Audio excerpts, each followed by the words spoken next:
Hello बच्चों, कैसे हो आप सभी। स्वागत है आपके प्यारे चैनल द फिजिक्स क्लासेस में।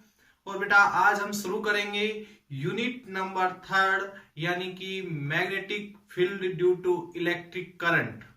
ओके, यानी कि हमने अब तक जो पढ़ा है उसको मैं एक बार रिपीट कर देता हूं। जो फर्स्ट यूनिट में हमने पढ़ा चार्ज पार्टिकल इन रेस्ट पढ़ा, फिर हमने सेकेंड यूनिट के अंदर पढ़ा इलेक्ट्रिक करंट जिसमें हम चार्ज पार्टिकल जब मोशन में होता है उसकी बात हमने की। अब जब चार्ज पार्टिकल मोशन में होता है तो करंट जनरेट करता है। चार्ज पार्टिकल बेटा मोशन में होता है तो एक चीज और जनरेट करता है, वो है मैग्नेटिक फील्ड। इसलिए हम कहते हैं कि करंट की वजह से मैग्नेटिक फील्ड प्रोड्यूस होता है। क्या होता है? करंट की वजह से मैग्नेटिक फील्ड प्रोड्यूस होता है। कितना मैग्नेटिक फील्ड प्रोड्यूस होगा, कैसे होगा, कितना फोर्स लगता है एक चार्ज पार्टिकल के ऊपर, तो ये सारी चीजें आज हम पढ़ने वाले हैं।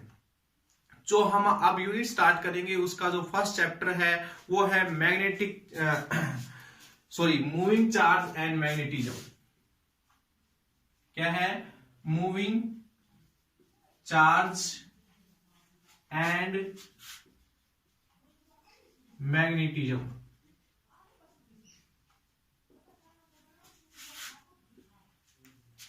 ठीक है बेटा, यानी कि जब चार्ज पार्टिकल मोशन में होता है तो वो क्या चीज जनरेट करता है बेटा? मैग्नेटिक फील्ड जनरेट करता है, मैग्नेटिक फील्ड प्रोड्यूस करता है, मैग्नेटिक इफेक्ट जनरेट करता है। तो ये चीजें आज हम स्टडी करेंगे बेटा। तो हम इसी के बारे में जानने से पहले ये बात जान लेते हैं कि एक साइंटिस्ट थे ओरस्टेड। ठीक है, ओरस्टेड एक साइंटिस्ट थे, उन्होंने एक्सपेरिमेंट किया। उसने एक्सपेरिमेंट किया कि उसने क्या किया, एक वायर लिया और उस वायर के अंदर से करंट फ्लो करवाया और उस वायर के पास क्या रखा, कंपास रखा। कंपास की सुई जो थी वो पहले ऐसे बीच में थी, नॉर्थ और साउथ की तरफ। अर्थ के ग्रेविटेशनल फील्ड की वजह से नॉर्थ और साउथ की तरफ रुक रही होगी। तो जैसे ही वो करंट कैरिंग कंडक्टर के पास लेके गया तो उसकी सुई क्या हुई, हिल गई, ऐसे ऐसे घूम गई। ठीक है, फिर उसने करंट को अपोजिट डायरेक्शन में फ्लो करवाया। अब की बार इस वायर में करंट इधर जा रहा था, अब की बार करंट इसके पास इधर जा रहा था। फिर से वो हम लेके चलते हैं तो ये एक कंपास था, तो कंपास को जैसे ही करंट कैरिंग कंडक्टर के पास ले गए तो सुई अब की बार इधर की साइड हिल गई। ठीक है, तो सुई जो थी आपके पास, सुई क्या होती है? कंपास की सुई एक मैग्नेट ही तो होती है। तो इस मैग्नेट के ऊपर इस करंट कैरिंग कंडक्टर की वजह से क्या लग रहा है? फोर्स लग रहा है बेटा। तो इस फोर्स, जो ये फोर्स लग रहा है, ये मैग्नेट के ऊपर तभी लग सकता है जब उसके ऊपर कोई मैग्नेटिक फोर्स लग रहा हो। तो यानी कि करंट कैरिंग कंडक्टर के पास एक मैग्नेटिक फील्ड होता है। इस करंट कैरिंग कंडक्टर के चारों तरफ वो मैग्नेटिक फील्ड क्या करता रहता है बेटा? रिवॉल्व करता रहता है। क्या करता है? रिवॉल्व करता है इसके चारों तरफ। ठीक है बेटा, तो ये है आपके पास magnetic field produce due to electric current का फर्स्ट एक्सपेरिमेंट जो ओरस्टेड ने करके देखा था। ओरस्टेड ने कहा कि अगर इस वायर के अंदर से करंट फ्लो होता है तो, और इसके पास अगर कंपास को लेके जाते तो कंपास की सुई के अंदर डिफ्लेक्शन आता है, और वो डिफ्लेक्शन तभी आ सकता है, ये आपके पास बेसिक चीज है बेटा, कि उस सुई के अंदर डिफ्लेक्शन तभी आ सकता है जब उसके ऊपर कोई मैग्नेटिक फोर्स लग रहा हो। और वो मैग्नेटिक फोर्स किसने प्रोड्यूस किया होगा? इस करंट कैरिंग वायर ने प्रोड्यूस किया होगा, यानी कि magnetic field produce due to electric current. ये बात हमने इसमें बताई। ओरस्टेड प्रिंसिपल है, ओरस्टेड एक्सपेरिमेंट है बेटा, जिसके अंदर ये बात बताई गई है। ठीक है, उसके बाद हमने बात की, एक छोटा सी बात हम और कर लेते हैं, जिसके बाद हम अपने आर्टिकल की शुरुआत करेंगे। देखिएगा बेटा, लॉरेंट्ज फोर्स,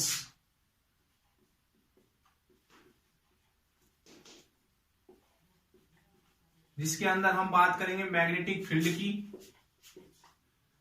मैग्नेटिक फील्ड इंटेंसिटी। और इसी आर्टिकल के साथ साथ हम पढ़ेंगे बेटा मैग्नेटिक लॉरेंट्ज फोर्स। मैग्नेटिक लॉरेंट्ज फोर्स के बारे में इसी आर्टिकल के अंदर पढ़ेंगे। यानी कि अब हम जानेंगे कि कितना एक चार्ज के ऊपर फोर्स लगा सकता है मैग्नेटिक फील्ड। देखिए बेटा, ये बात तो क्लियर हो गई कि एक वायर देखा गया। देखिए, एक वायर लिया हमने, इस वायर के अंदर से करंट आई फ्लो करवाया। ठीक है, और एक चार्ज रखा हुआ है यहां पर Q, जो कि रेस्ट में है।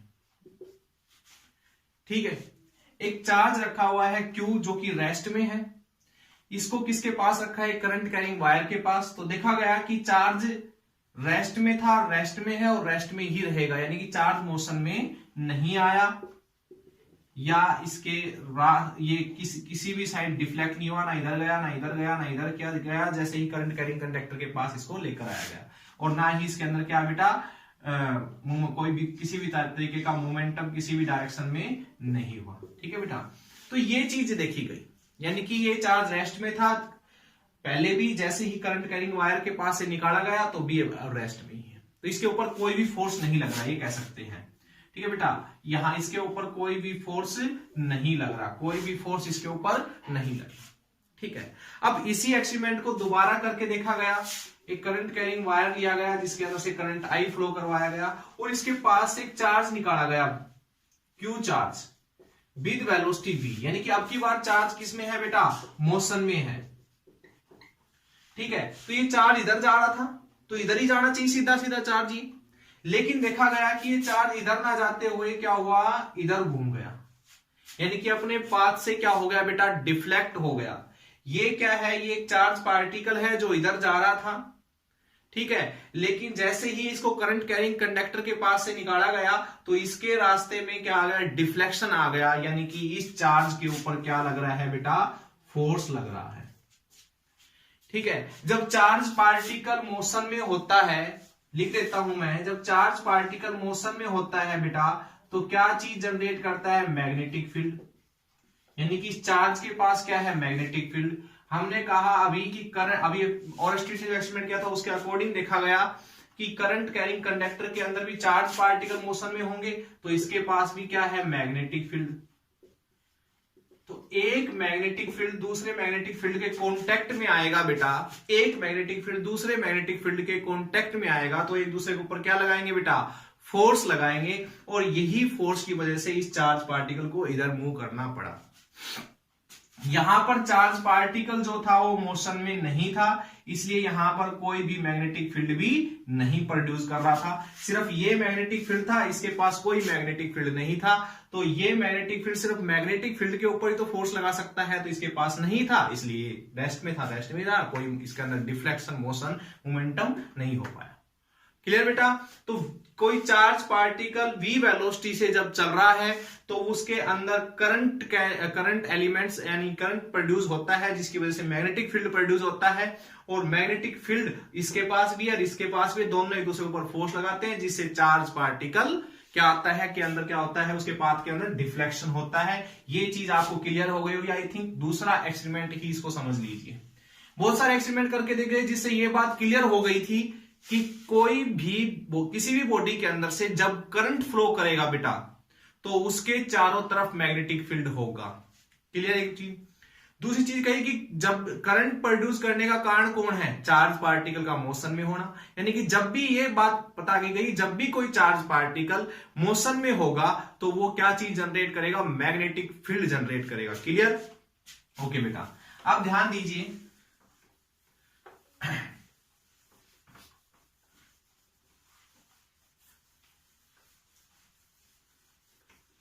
तो अब हम बात कर लेते हैं बेटा लॉरेंट्ज फोर्स की, क्या होता है ये। तो एक काम करते हैं, एक थ्री डायमेंशनल सिस्टम ले लेते हैं बेटा। ये एक्स एक्सिस है, ये वाई एक्सिस है, ये जेड एक्सिस है। अब मेरी बात पे ध्यान दीजिएगा बेटा, इलेक्ट्रिक फील्ड अप्लाई करने के लिए क्या करते थे हम, इलेक्ट्रिक फील्ड अप्लाई करने के लिए एक प्लेट पॉजिटिव और एक प्लेट नेगेटिव के आमने सामने रख लेते थे, तो कहते थे कि इसके बीच में क्या है, इलेक्ट्रिक फील्ड प्रोड्यूस हो गया। नॉर्मली यही करते थे, ठीक है। तो इसके बीच में कोई चार्ज रखा होता था प्लस का क्यू, तो वो किधर भागेगा, इधर। यानी कि जब भी कोई चार्ज पार्टिकल रेस्ट में है और वो किसी इलेक्ट्रिक फील्ड में रखा जाता है तो बेटा वो क्या करता है, क्यू ही फोर्स से मूव करने लग जाता है। या कोई चार्ज पार्टिकल ऐसे जा रहा होता क्यू, तो भी वो क्या करता, इधर मुड़ जाता नेगेटिव प्लेट देख के। यानी कि चार्ज पार्टिकल चाहे रेस्ट में हो चाहे मोशन में हो, इलेक्ट्रिक फील्ड हमेशा फोर्स लगाता है। लेकिन अभी हमने पिछला एक्सपेरिमेंट जो किया था उसमें देखा कि जब चार्ज पार्टिकल मोशन में होगा बेटा, मैग्नेटिक फील्ड तभी फोर्स लगाएगा, रेस्ट वाले के ऊपर फोर्स नहीं लगाएगा। क्लियर? ये बात बहुत इंपॉर्टेंट थी। एक बात हमने अभी पढ़ी कि इलेक्ट्रिक फील्ड अप्लाई करने के लिए एक प्लेट पॉजिटिव और एक प्लेट नेगेटिव लेते हैं, उसके बीच में बोल देते हैं कि भाई इसके बीच में इलेक्ट्रिक फील्ड होगा। दूसरी चीज, अगर मैग्नेटिक फील्ड अप्लाई करना हो तो बेटा, तो मैग्नेटिक फील्ड अगर अप्लाई करना है तो उसके लिए क्या करना पड़ेगा, ध्यान दीजिए मेरी बात पे। मैग्नेटिक फील्ड अप्लाई करना है तो एक चुंबक लीजिए बेटा, मैग्नेट लीजिए जिसका नॉर्थ और साउथ पोल होता है, एक मैग्नेट और लीजिए। इसके बारे में वैसे डिटेल में हम स्टडी करेंगे बेटा नेक्स्ट आर्टिकल जो आएंगे उनके अंदर। तो इधर नॉर्थ इधर साउथ, तो ये north as like a positive और south as like a negative काम कर रहा है, तो इसके यहां से मैग्नेटिक लाइन ऑफ फोर्स निकलेगी और इधर जाएगी बेटा। तो ऐसे इसके बीच में क्या प्रोड्यूस हो गया, मैग्नेटिक फील्ड। यानी कि मैग्नेटिक फील्ड प्रोड्यूस करने के लिए बेटा हमेशा आप दो मैग्नेट के रख लीजिए जिसका नॉर्थ साउथ की तरफ होना चाहिए, और उसके बीच में हम कह सकते हैं कि मैग्नेटिक फील्ड है। मैग्नेटिक फील्ड को बेटा बी से नोट करते हैं, मैग्नेटिक फील्ड इंटेंसिटी को हम बी से नोट करते हैं। तो बेटा मैग्नेटिक फील्ड अप्लाई हो गया, यहां से इसके बीच में कोई चार्ज पार्टिकल निकलेगा इसके बीच से, तो बेटा वो डिफ्लेक्ट होगा। ठीक है, विद मोशन के साथ अगर इसके अंदर से निकलेगा तो उसके अंदर डिफ्लेक्शन होगा। बी एक वेक्टर क्वांटिटी होती है बेटा मैग्नेटिक फील्ड। इलेक्ट्रिक फील्ड को ई से, मैग्नेटिक फील्ड को बी से, याद रख लेना ये चीज। ठीक है बेटा, तो इसको मैं साफ कर देता हूं और हम अपने आर्टिकल पे आते हैं बेटा। यहां इधर मैंने लगा लिया चुंबक का नॉर्थ और इधर लगा लिया मैंने चुंबक का साउथ, तो यानी कि मैग्नेटिक फील्ड अप्लाई हो गया नॉर्थ से साउथ की तरफ। तो यानी कि एक्स एक्सिस को कह सकता हूं कि मैं, एक्स एक्सिस क्या है, एक्स एक्सिस है बेटा magnetic field, applied magnetic field की डायरेक्शन। ठीक है, अब देखिए एक चार्ज पार्टिकल इधर जा रहा है, Q charge with velocity v से इधर मूव कर रहा है, यानी कि इस चार्ज ने इसके साथ मैग्नेटिक फील्ड के साथ थीटा एंगल बना रखा है। ठीक है बेटा, अच्छा इधर कौन जा रहा है, चार्ज पार्टिकल, यानी कि इधर किसकी डायरेक्शन है, वेलोसिटी ऑफ चार्ज, जो चार्ज जा रहा है बेटा, क्यू चार्ज जो जा रहा है उसकी वेलोसिटी की डायरेक्शन है इधर। ठीक है, अब ये वेलोसिटी जो है ये आपके पास क्या करेंगे, इसको दो कंपोनेंट में तोड़ लेंगे इस वेलोसिटी को। एंगल के साथ वाले को क्या नाम देते हैं, v कोस थीटा, और बिना एंगल के साथ वाले को v साइन थीटा। देखिए बेटा, जब भी कोई चार्ज पार्टिकल इधर चल रहा है तो उसकी वेलोसिटी इधर है, जिससे उसकी पोजीशन चेंज हो रही है इस साइड। लेकिन अगर आप नोटिस करो तो साथ साथ देखो, जब ये यहां पर था तो x की वैल्यू इतनी थी, अब ये यहां पर पहुंच गया तो x की वैल्यू इतनी है, जब ये यहां पर पहुंच गया तो x की वैल्यू इतनी है, जब ये यहां पर पहुंच गया तो y की वैल्यू इतनी है, z की वैल्यू सॉरी यहां पर। तो मैं ये कह सकता हूं कि अगर कोई पार्टिकल इधर जा रहा है तो इससे क्या चीज अभी हमें चलती हुई दिखाई दे रही है, एक्स एक्सिस भी चलती हुई दिखाई दे रही है, साथ साथ वाई एक्सिस, जेड एक्सिस भी हमें चलती हुई दिखाई दे रही है। कहने का मीनिंग, ये पार्टिकल जब चलता है तो इसकी वेलोसिटी सिर्फ ये मत समझिए इधर ही है, इसकी वेलोसिटी एक्स एक्सिस के अलोंग भी है और वाई एक्सिस के अलोंग भी है, यानी कि position of the charge particle change along x axis as well as z axis, sorry z axis की तरफ भी बेटा इसकी पोजीशन चेंज हो रही है। तो इसलिए हम ये कह सकते हैं कि ये एक्स एक्सिस की तरफ कितनी वेलोसिटी से चल रहा है, v cos थीटा, और y जेड एक्सिस की तरफ कितनी वेलोसिटी चल रहा है, v sin थीटा। यानी कि इस चार्ज पार्टिकल की वेलोसिटी को हमने दो कंपोनेंट में तोड़ लिया, v cos theta, v sin theta. देखिए बेटा, ये हम यहां पर लेफ्ट हैंड फ्लेमिंग रूल लगाते हैं, इसको लेते हैं हम b के लिए, मैग्नेटिक फील्ड के लिए, इस वाली उंगली को, इस वाली को लेते हैं वेलोसिटी ऑफ चार्ज पार्टिकल, और इस अंगूठे को लेते हैं बेटा फोर्स के लिए। हम किसके लिए लेके चलते हैं, फोर्स के लिए। ध्यान दे दीजिएगा, अब ये मैग्नेटिक फील्ड था, एक चार्ज पार्टिकल हमने इधर छोड़ा था, ये जेड एक्सिस है, ये वाली ये आपकी एक्स एक्सिस है, तो जेड एक्सिस और एक्स एक्सिस के लगभग बीच में छोड़ा था हमने। तो देखा हमने कि ये चार्ज पार्टिकल ऐसे जा रहा था, लेकिन ऐसे ना जाते हुए ये ऐसे घूम गया ऊपर की साइड, यानी किस तरह से जा रहा था ये इधर, लेकिन इधर ना जाते हुए किधर गया, ऊपर की साइड मुड़ गया, यानी कि चार्ज पार्टिकल आया ऐसे और ऊपर की साइड चला गया, वाई एक्सिस के अलोंग चला गया। तो यानी कि इस चार्ज पार्टिकल के ऊपर वाई एक्सिस के अलोंग फोर्स लग रहा होगा। तो यहां पर लेफ्ट हैंड फ्लेमिंग रूल काम करता है कि एक चार्ज पार्टिकल इधर, मैग्नेटिक फील्ड इधर अप्लाई कर रखा है, ये चार्ज पार्टिकल इधर जा रहा है, तो इस चार्ज पार्टिकल के पास खुद का भी कोई मैग्नेटिक फील्ड होगा बेटा। इस मैग्नेटिक फील्ड ने इस मैग्नेटिक फील्ड के ऊपर फोर्स लगाया, वो किस डायरेक्शन में लगाया बेटा, ऊपर की साइड, जिससे ये चार्ज पार्टिकल सीधा ना जाते हुए चार्ज पार्टिकल ऊपर की साइड घूम जाएगा। ठीक है बेटा, तो ये चीज थी। अब हम बात करते हैं कि कि ये जो फोर्स लगा इस चार्ज के ऊपर, जो ऊपर की साइड लगा, जिससे चार्ज पार्टिकल ऊपर की साइड घूम गया, ये फोर्स कितना होगा? तो इसी को बोलते हैं बेटा हम मैग्नेटिक लोरेंट्ज फोर्स। तो कितना होगा बेटा ये, इसके बारे में हम स्टडी कर लेते हैं। तो फोर्स की बात की गई तो फोर्स बताया गया कि जो ये फोर्स लग रहा है इस चार्ज पार्टिकल के ऊपर, ये डायरेक्टली प्रोपोर्शनल है बेटा चार्ज के ऊपर। देखो आपको ये चीज तो मालूम है, जितना ज्यादा चार्ज होगा उतना ही ज्यादा वो करंट प्रोड्यूस करेगा, जितना ज्यादा करंट प्रोड्यूस करेगा उतना ही ज्यादा बेटा उसका मैग्नेटिक फील्ड होगा, जितना ज्यादा मैग्नेटिक फील्ड होगा तो उतना ही ज्यादा उसके ऊपर इस मैग्नेटिक फील्ड के द्वारा फोर्स लगेगा। इसलिए कहा गया कि force is directly proportional to charge. फिर कहा गया कि force is directly proportional to applied magnetic field, यानी कि जितना ज्यादा मैग्नेटिक फील्ड अप्लाई करोगे उतनी ज्यादा तेज फोर्स से ये ऊपर की साइड मूव करेगा, उतना ही ज्यादा फोर्स से ऊपर की साइड मूव करेगा। तो अप्लाइड मैग्नेटिक फील्ड का भी रोल है इस फोर्स के अंदर। दूसरा V sin थीटा, यानी कि मैग्नेटिक फील्ड के परपेंडिकुलर जो कंपोनेंट है, देखो V cos थीटा प्रूव भी करूंगा, V cos थीटा हमने क्यों लिया, V sin थीटा ही क्यों लिया इस वेलोसिटी का कंपोनेंट। तो फोर्स देखो बेटा, जितनी ये तो क्लियर है कि जितनी ज्यादा वेलोसिटी होगी इस चार्ज पार्टिकल की, पता है आपको एक चीज तो कि current is equal to NAEVD, velocity. Velocity जितनी ज्यादा होगी करंट उतना ज्यादा प्रोड्यूस होगा, करंट जितना ज्यादा प्रोड्यूस होगा आपके पास बेटा दूसरी वो क्या है कि मैग्नेटिक फील्ड भी उतना ज्यादा प्रोड्यूस होगा। मैग्नेटिक फील्ड ज्यादा प्रोड्यूस होगा तो दूसरा मैग्नेटिक फील्ड उसके ऊपर ज्यादा फोर्स लगाएगा। इसलिए कहा गया कि force is directly proportional to velocity. अब ये वेलोसिटी V sin थीटा ही क्यों ली गई, हम प्रूव करेंगे इस चीज को। तो बेटा यहां से क्या आ जाएगा, QVB sin थीटा, ये आ जाएगा। यानी कि यहां से प्रोपोर्शनलिटी का साइन हटा के कोई कांस्टेंट वैल्यू पुट करेंगे, बट कांस्टेंट जो यहां पर पुट करनी है उसकी एक्सपेरिमेंटली वैल्यू 1 होगी, इसलिए यहां से कांस्टेंट वैल्यू नहीं लेके चलेंगे। तो ये था बेटा Lorentz magnetic Lorentz force on a charge particle which is move with the velocity of V in a magnetic field B। एक मैग्नेटिक फील्ड B के अंदर V वेलोसिटी से मूव करने वाला चार्ज पार्टिकल के ऊपर लगने वाला फोर्स F होगा, वो हमने QVB sin theta, important formula है बेटा, ये क्या है, इंपोर्टेंट फॉर्मूला है, ठीक है, इसको ध्यान रखिएगा आप लोग। तो ये है बेटा, तो F की वैल्यू QVB sin थीटा आ गया। अगर F को मुझे वेक्टर फॉर्म में लिखना है तो कैसे लिखूंगा, QV क्रॉस B, क्या समझे? देखिए बेटा VB sin theta, AB sin theta, sin theta जब भी आता है तो क्रॉस प्रोडक्ट की बात होती, तो यानी कि V इधर